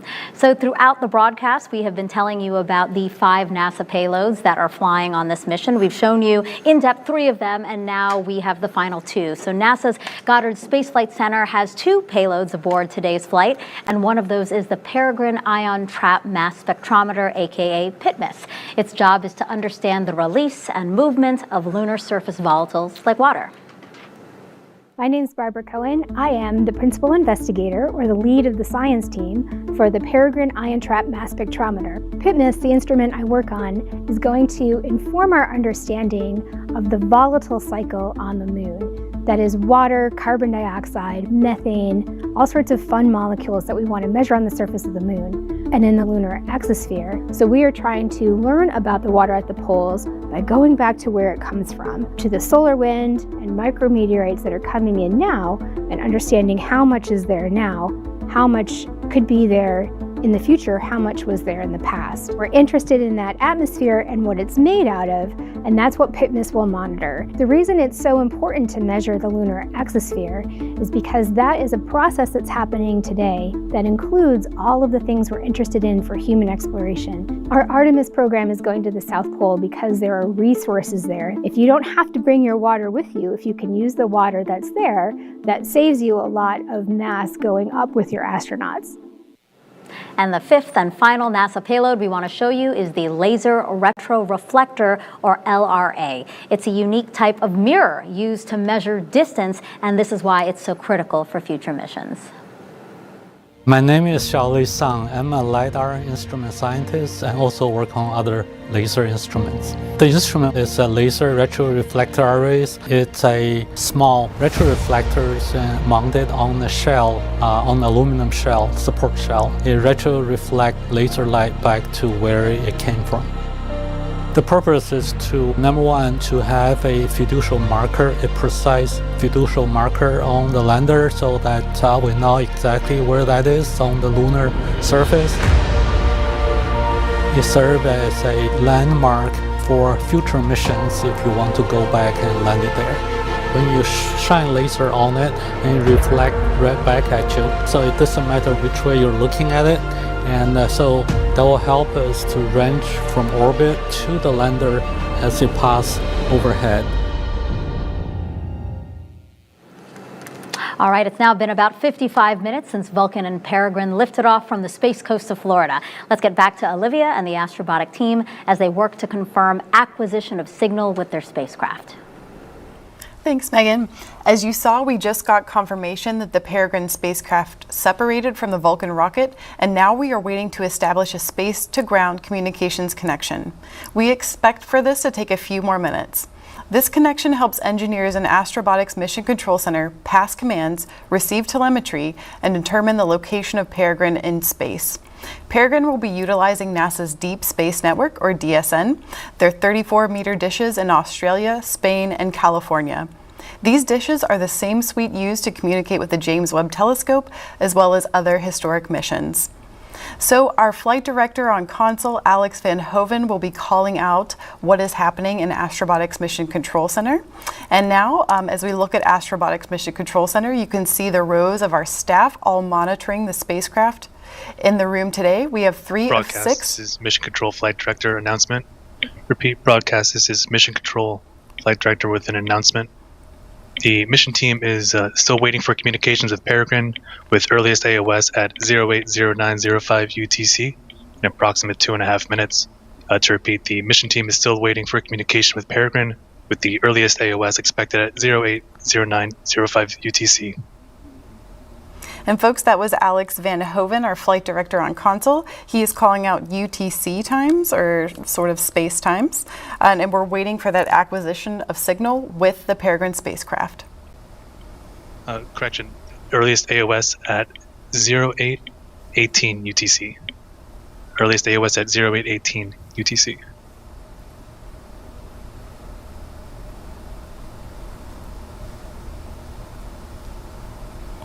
Now you can almost see Alex Van Hoven in the back row, right below the eye in Astrobotic. You can kind of see his head. Maybe he'll stand up for us at least one time, we'll see. He's very focused and busy.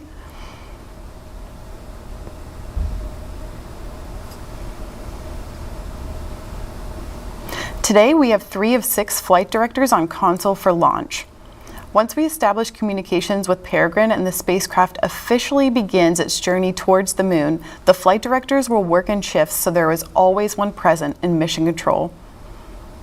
I would ask them to all give a wave, but they're definitely laser focused on their screens, checking up on the spacecraft. Now Alex, he's giving us those live updates, and he is also senior aerospace engineer, and he oversaw the development of Peregrine's in-flight procedures. He developed his flight expertise as part of NASA's Goddard Space Flight Center.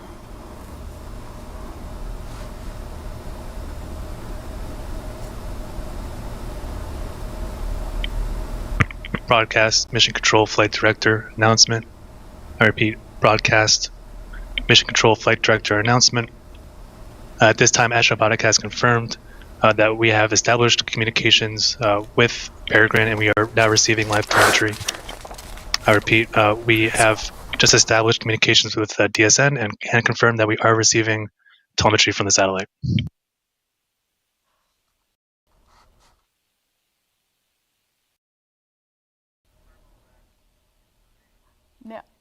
Now confirming, my goodness, we have received signal with the Peregrine spacecraft and we are communicating it with it here on Earth. You just heard it from Alex. The team will begin sending commands to Peregrine to continue its journey to the lunar surface. What an incredible day. Now, thank you so much for continuing to tune in with us to watch this historic launch of Astrobotic's Peregrine lunar lander on its journey to the moon. I'm Olivia Chapla with Astrobotic, and it is such a happy day for Astrobotic. I'm kind of speechless. So back to Megan at the hostess. Thank you very much. Hey, congratulations, Olivia. I know that must have been really nerve-wracking to see such a big moment and it being finally here. So congratulations to her and the rest of the team. And actually right now here with me, I have Andy Jones, and he is the Director of Landers and Spacecraft for Astrobotic. And Andy, I saw you were over off the camera, but I saw you go, yes, as soon as we confirmed acquisition of signal. So talk us through that. How are you feeling? Relieved, more than anything else relieved. I mean, getting communication is just so important to everything else we want to try and do. So now I can start enjoying the moment, enjoying the excitement of getting into space. Yeah, at least you didn't have to wait long. You know, there was a window, right? We got it right at the beginning of the possible window. So just a credit to all the great work the team has done to actually get it, to acquire it so fast. Yeah. It's just a brilliant set of machine, brilliant people working on it. So yeah, very proud. Yeah, what would you say to the team? You know, again, I know that you guys have been working on this for years. What would you say to them as it culminates in this moment right now? Get back to work. No, you don't even, not even going to give them a break. Okay, we're hard-working folks at Astrobotic, guys. No, extremely proud. The team should be extremely proud of themselves. It's been a fast road, a lot of setbacks, a lot of ups, lots of downs. The team took everything in their stride and, as you can see, achieved remarkable things. So proud of everybody, what they've done. Inspirational to everybody. Yeah. And what's next for Astrobotic and NASA? You know, it seems like we're going back to the moon for a second time, huh? It is. So once obviously successful completion of this mission, we have Griffin, which takes the Viper rover to the moon late 2024. Following that, we have as early as 2026 a tipping point where we do a demonstration of power transmission across the lunar surface. And also Astrobotic is part of the national team led by Blue Origin to take humans back to the moon, and we're part of the cargo lander system for them. So So a lot of things to look forward to. Lots to look forward to, yeah. And just by one last question for you, I mean, just what do you think of this new initiative that NASA has to really bring in all of these small U.S. companies to hopefully help us all go back to the moon? This initiative is incredibly important. It allowed a small company like Astrobotic to actually deliver a lander to the moon. We'd have never been able to achieve it without that. But the best thing is it's bringing a lot more creative minds, new thinking to the table, and that will help us accelerate the technologies needed to get us back to the moon and have a robust resource and presence on the moon. So it's very important for us to be there, and it's just helping us get there much faster. Andy, thank you so much, and congratulations again. Thank you very much. And that's going to do it for us here at Kennedy Space Center. Thank you for sharing in the excitement of NASA's first CLPS launch. Now on its own, the Peregrine spacecraft will coast for an expected arrival at the moon on February 23rd. And coverage of that landing, one of the first U.S. landings on the moon in over 50 years, that will be broadcast on NASA TV and NASA Plus. For those of you watching on ULA platforms, the ULA version of the simulcast will continue in a few moments as they await another milestone in this inaugural Vulcan flight. Again, thank you so much for joining us. We leave you now with a final look at today's historic launch.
ULA's Vulcan Cert-1 mission lifted off on its inaugural flight at 2:18:38 a.m. this morning, and all systems continue to operate nominally.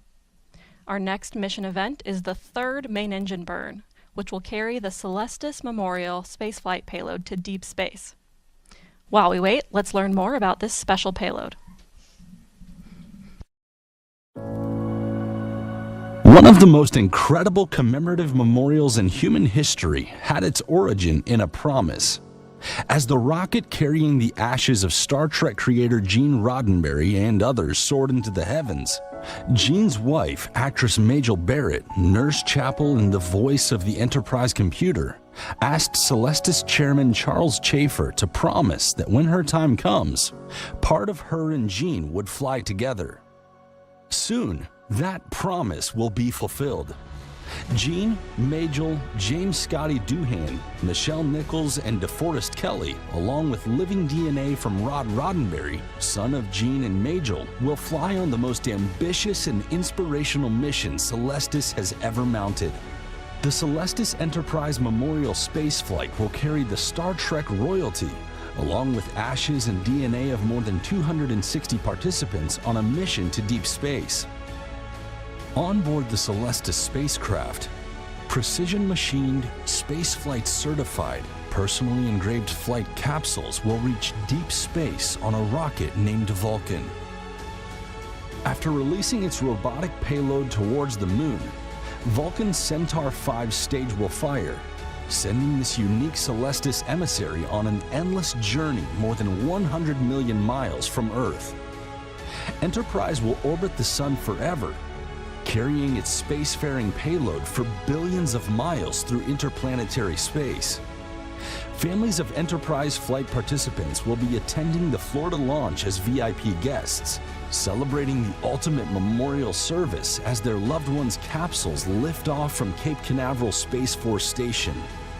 Celestis salutes all the participants on Enterprise flight and thanks United Launch Alliance for making the dreams of participants from around the world become real.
This is Vulcan Mission Control at T+1 hour, 8 minutes.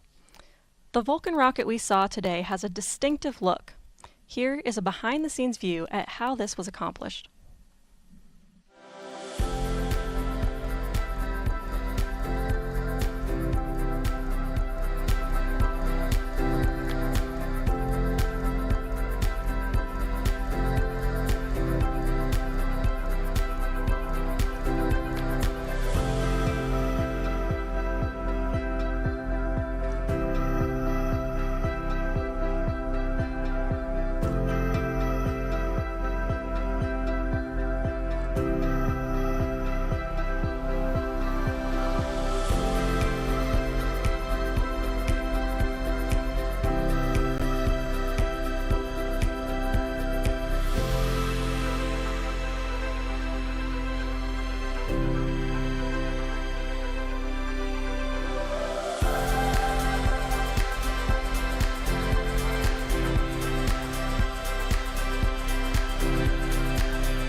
This is Vulcan Mission Control at T+1 hour, 11 minutes. ULA's production campus in Decatur, Alabama recently underwent significant changes to accommodate increased manufacturing capability. Let's take a look at the progress made in 2023.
This is Vulcan Mission Control at T+ 1 hour 15 minutes.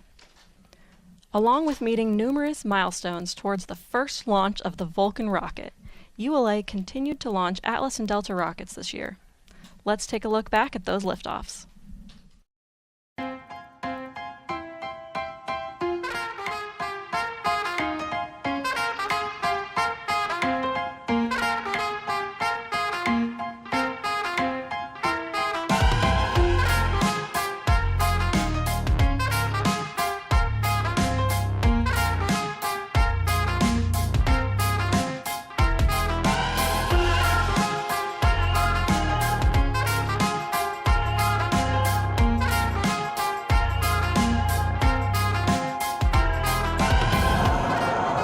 Ignition and liftoff of the United Launch Alliance Delta IV Heavy rocket carrying NROL 68 for the National Reconnaissance Office.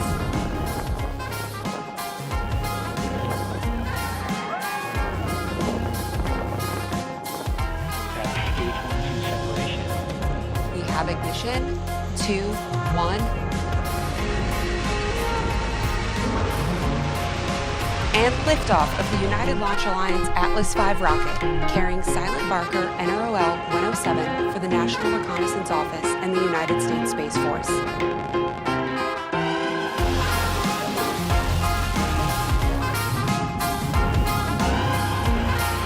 And liftoff of the United Launch Alliance Atlas V rocket, carrying the proto-flight mission for Amazon's Project Kuiper.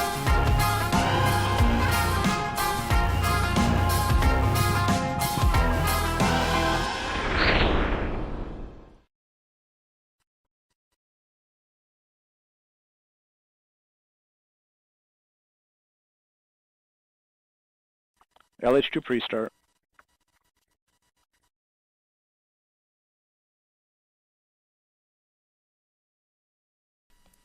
This is Vulcan Mission Control at T plus 1 hour, 17 minutes.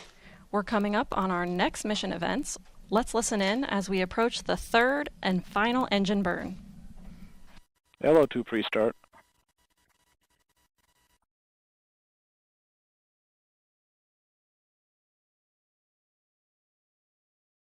PU to start position. Coming up on MES 3, this will be a 20-second burn.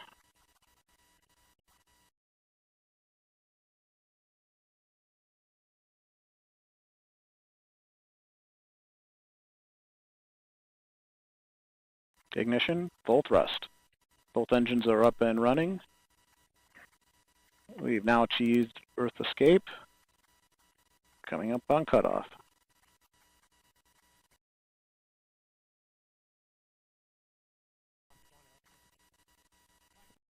Cutoff. Right on time. Everything was nominal. And with the completion of this Earth escape burn, this concludes the commentary for the flight of VC-1.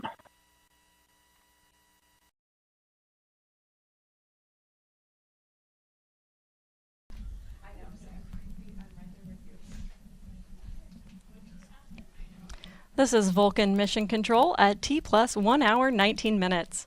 We just heard flight commentator Rob Gannon confirm the successful final burn of ULA's Centaur upper stage, carrying the Celestis Memorial spaceflight payload to deep space. We'll now conclude our live coverage. For more information on the Vulcan rocket, visit ulalaunch.com. I'm Amanda Sterling, and thank you for joining me on this historic day.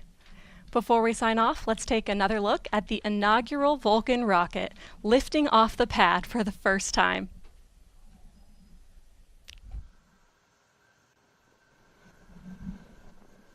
T-minus.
1 minute, 1 second burn.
This is Vulcan Mission Control at T plus 1 hour 15 minutes.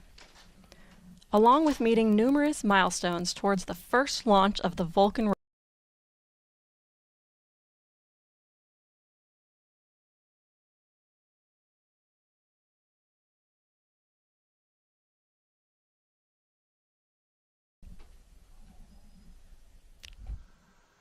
the pad for the first time.